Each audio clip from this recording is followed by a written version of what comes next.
阿添啊，隻手無故麻痹係咪中風先兆啊？有咩辦法可以改善㗎？嗱，咁首先咧，我哋要了解下咧中風有咩先兆先。咁如果你覺得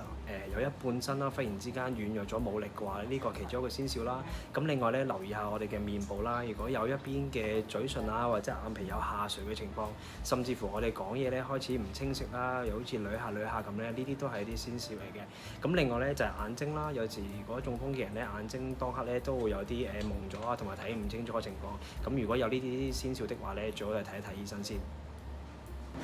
好嗱，咁咧如果頭先排除咗中風嘅可能性之後咧，而你仲有手部嘅麻痹嘅話咧，我哋諗緊會唔會可能係腕管綜合症嗱？咁如果我哋要檢查係咪真係關個腕管事的話咧，我哋有兩個動作我哋可以測試到嘅。咁首先咧，第一咧，我哋會將雙手拍埋，係啦，拍埋之後咧，手掌咧成隻手掌係兩邊係掂住啦，跟住我哋會將兩邊嘅手踭向上夾住嘅。咁我哋會停留喺呢一個